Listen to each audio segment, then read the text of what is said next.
we are going to talk about reading the wind and the difference between skipper and crew, what that means, and what that all entails in sailing, and it is April 4th.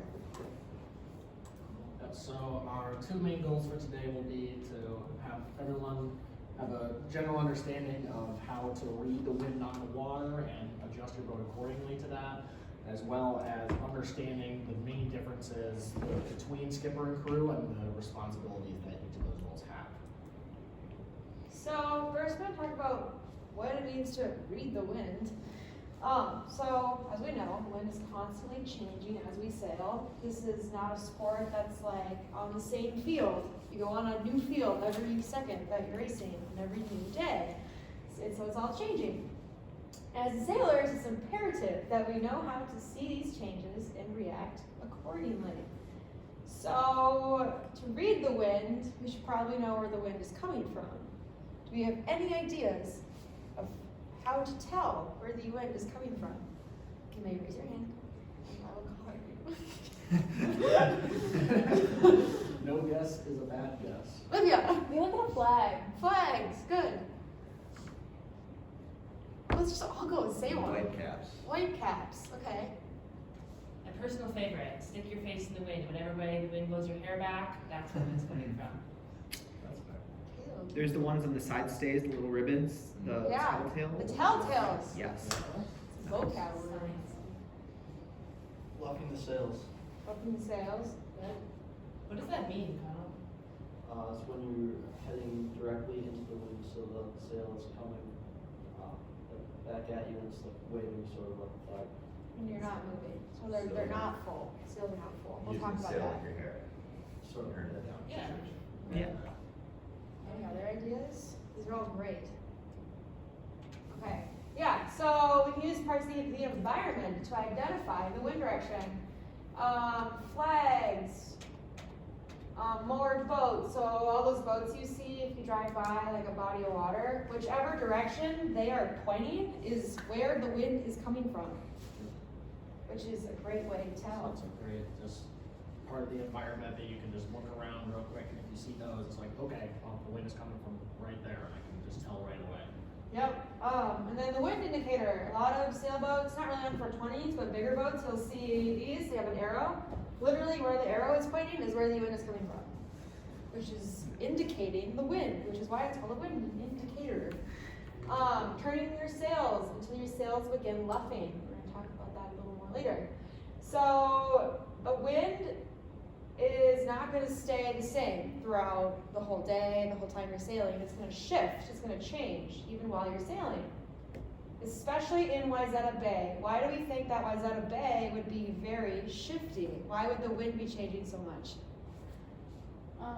Bays generally do, just because they're like closed in on one part and open on another part, and so like depending on where the wind is coming from, it can, and that changes, but it can change like with trees and everything around it, it can change like the way the wind comes into the bay. Right, yeah. So we have all these kind of outside factors. We have hills and houses and whatever. So if the wind is blowing like behind a house or behind like a huge hill, it's probably going to change a little bit. Nice. And also, before we do that, on your worksheet, you have some bullet points where you can write in ideas of where, It's too of how to tell. Finding wind direction. Any questions on finding wind direction at all? No questions is a bad question. Okay.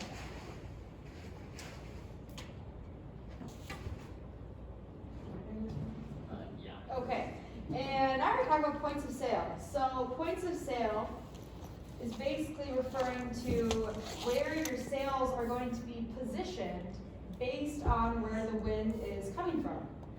So when we draw sailing normally, the wind is always coming from the top of the board and the top of the screen. So we have an arrow right there, that's the wind. So if you point your boat right into the wind, what is going to happen to your sails? Connell said it. They're gonna luff. They're going to luff. Will you be moving if your boat is luffing? No Not a way. lot. That is slow. Are there any reasons why we might wanna luff our boat? You need Caleb, If you're at a starting line, if you're at a starting line and you wanna hold your position and not go anywhere, Greg did it before a race to see where the wind was coming from, Yeah. right before the starting line. that's right, we can tell where the wind is coming from. That was one of our ways to tell the wind direction, just point until your sails start luffing, and then that'll tell you where the wind is coming from. Right, good. So we kind of have two tacks. We have starboard tack, and we have port tack. So starboard tack is gonna be where the mouse is here. This is gonna be starboard tack. And that is gonna be when you are basically sitting on the right side of the boat, and the sails are gonna be on the left side. So we have starboard tack and we have port tack. So when we cross the no-go zone, and the no-go zone is basically where you're not gonna be moving, your sails are gonna be luffing. So when we cross the no-go zone, we're gonna tack our boat. So we have all of these kind of different words here, which you can label on your sheet.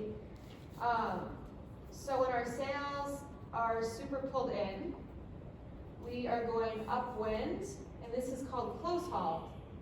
And we can do these basically on both tacks, on the starboard tack and port tack. And the farther we head our boat down, we're changing sail direction.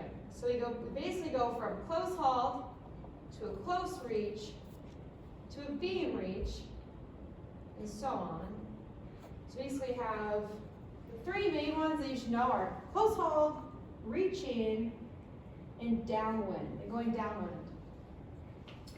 Okay? We have the different percentages that we have our sails pulled in. So in this scenario, when we're going close haul, where our boat is pointed as close to the wind as we can possibly get without our sails luffing and slowing down because we're into the no-go zone. So in that case, we have to have our sails pulled in 100%. And the further we turn downwind, either towards a reach or towards like fully running or going straight downwind, the more we let our sails out. So close reach we get 75%, then when you're going completely sideways to the wind, you're at 50%, which makes sense because when you're as close to the wind as possible, you're at 100, and then when you're sideways to the wind, you're at 50, and then broad reach 25, and then like going straight downwind, you can usually have it either all the way out or only 5% in. So basically thinking like if you're pointing the opposite direction of the wind, you want your sails 0% trimmed or just all the way out. Yeah, you don't have to memorize these percents at all. It's just kind of like a general rule of thumb. Like, oh, like I'm probably gonna be close haul where my sail's at the corner of my boat most of the time. So if I'm going from like a starting line to the upwind mark, what point of sail am I gonna be in? If I'm going upwind. say one more time. Oh yeah, we're gonna be close haul. We're sailing closest to the wind, right? Because we can't just go from a straight line. We have to zigzag. Because we have a no-go zone. We can't go in the no-go zone. Pretty straightforward. Are there any questions on point of sale? It's easier once you're kind of in the boat and doing it and you get a feel for it. But the diagram should help you a lot. It just takes a little bit of, sometimes it seems either overly simple or overly complex when you're just looking at it on the wind. It just takes practice of being out on the water, and then eventually I'll just be able to recognize, oh, the wind is coming from over here, I'm trying to go that way, I need to be close hauled in order to sail the most effective path to that mark or to that land mass or to the dock or to whatever you're trying to get to. Yeah, if you're confused about like, oh, like I'm on the water and I have no idea where my sail should be right now. You can always look at people. Look at Greg, look at me, look at someone else, I don't know. But yeah, try to like look around you for things. So are there any questions on this? So now we're going to talk about puffs and lulls, and these are some important aspects to know just about the wind. So there are areas on the water where the wind is either stronger or weaker, and these are called puffs and lulls.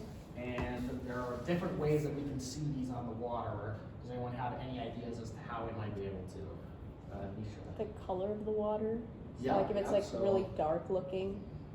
Yeah, so Nice. like darker waters, usually where there's stronger wind, yep. else, Lydia? Light water is where there's a low, Yep, like no exactly. wind.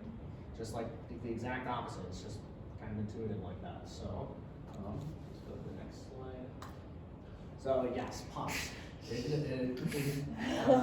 View my beautiful hand drawing, because Art there's school really, is in your yeah, future. there's really no good, like, pictures of this online to show, but, so you can see just by my drawing, an area on the water where the wind is stronger is a puff, and that can be easily identified just by the dark ripples that they create on the water. So in that picture, there's a boat that's sailing in just pretty open water, and then just ahead of it are a lot of dark ripples, and just looking up ahead in the lake, you can see, oh, there's a lot of dark ripples there, that's probably a puff. If I'm racing, I want to get into that puff, because that's where the wind is stronger, and that's gonna let my boat go faster.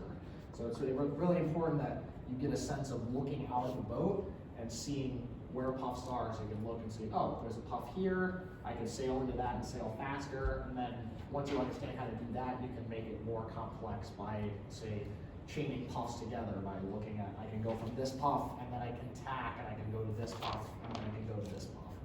So it's just getting used to looking out of the water and seeing those dark ripples. And what I like to do to practice this, like before race day, I just like to go out before we even start racing and just look at the water and just see where a lot of those dark spots are coming from. So I have an idea of, oh, there's a lot more puffs coming from the right side of the bay today. That might be a good idea to go to that side while I'm racing, so that way I get more wind. So it's just little things like that that can make all the difference while you're sailing. Wind is gas.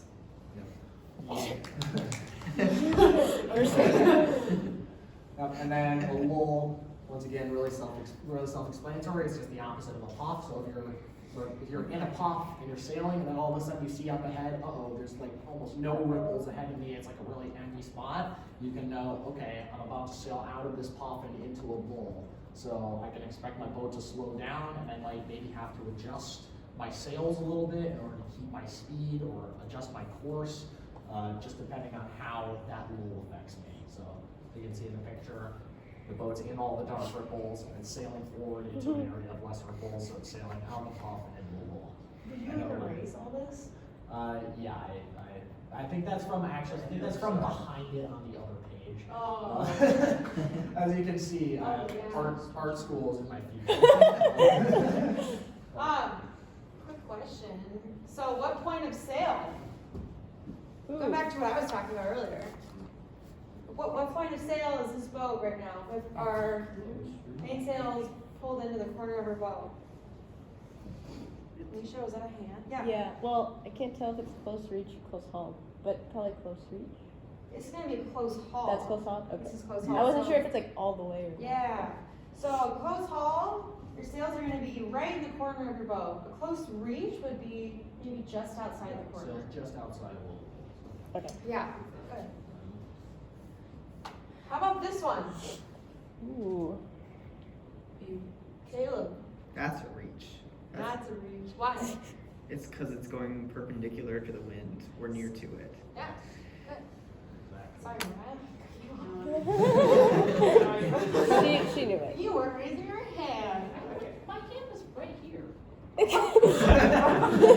Sorry. That's a thinking hand. Yeah. Listen like that, sir. Yeah, you gotta be assertive. Any questions on the puffs and lulls and reading wind and?